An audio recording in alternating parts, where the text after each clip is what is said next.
If we compress Earth's entire 4.5 billion year history into a single 24-hour day, the planet forms at midnight, but complex animals don't arrive until roughly 9 p.m.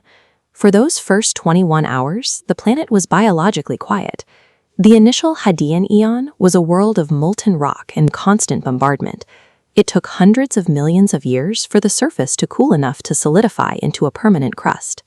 Once the Archean eon began, liquid oceans formed, providing a stable environment for the first microscopic, single-celled cyanobacteria to emerge. Biological progress on Earth does not move at a constant speed. For billions of years, life remained in a state of nearly total stagnation, only to be disrupted by a period of drastic, rapid structural change. For the vast majority of history, life consisted of soft-bodied, single-celled organisms drifting in the dark, lacking any specialized organs or mobility. Then, 542 million years ago, the geological record indicates an abrupt shift in the complexity of these organisms. In place of the simple microscopic blobs, the sea was suddenly populated by creatures with mineralized shells, animals with jointed legs, and complex sensory systems.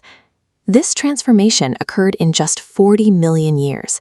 In geological terms, that is a momentary flash following 4 billion years of silence. This sudden diversification suggests that a specific environmental trigger finally allowed life to move beyond simple survival and into an era of active competition. The environmental foundation for this change was laid during the preceding Proterozoic eon. Early cyanobacteria developed photosynthesis, using sunlight to create energy and releasing oxygen as a byproduct. This chart tracks atmospheric oxygen over deep time. This sharp spike represents the Great Oxidation Event. This abundance of oxygen favored more complex cells, eukaryotes. Through endosymbiosis, simple cells absorbed oxygen-metabolizing bacteria, which became mitochondria, the cell's power plants. These energy-efficient cells became the building blocks for the first multicellular organisms. Oxygen acted as a critical biological currency. Processing it provided the massive energy required to build power-intensive features like muscles and nervous systems. Once oxygen levels reached a critical threshold, organisms finally had the metabolic energy to do more than just drift. They could move. This mobility gave rise to the first predators. Rather than filtering bacteria, these animals evolved to actively hunt and consume other organisms. This forced an immediate response from prey. To survive, animals developed mineralized shells, rigid spikes, and the ability to burrow into the seafloor. Predators counter-adapted by rapidly evolving offensive tools, including the first compound eyes to locate hidden prey and powerful jaws to crush protective shells. Anolocaris represented the peak of this escalation. It was the era's largest predator, utilizing large, sophisticated eyes and grasping appendages to dominate the Cambrian seas. Evolution was no longer a slow response to the climate. It became an active arms race, where survival depended on being better armored or more lethal than the competition. Proving the existence of these strange, soft-bodied creatures is difficult because soft tissues rarely survive the fossilization process. Our understanding of this era changed in 1909 when paleontologist Charles Walcott discovered a unique fossil deposit in the Canadian Rockies. The Burgess Shale was formed by ancient underwater mudslides.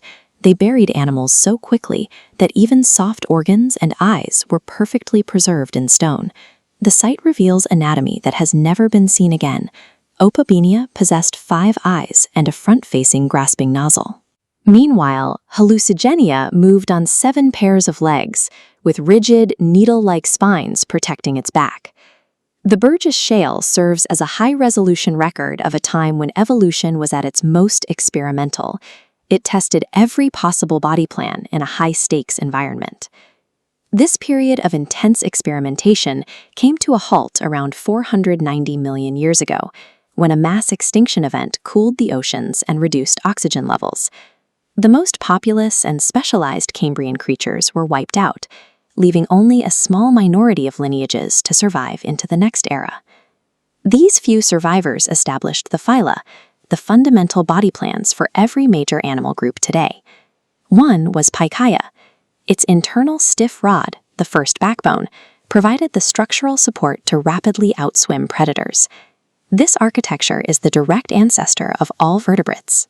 The diversity of the modern world is the result of those few lineages that developed the speed and structural integrity to survive that 40-million-year race.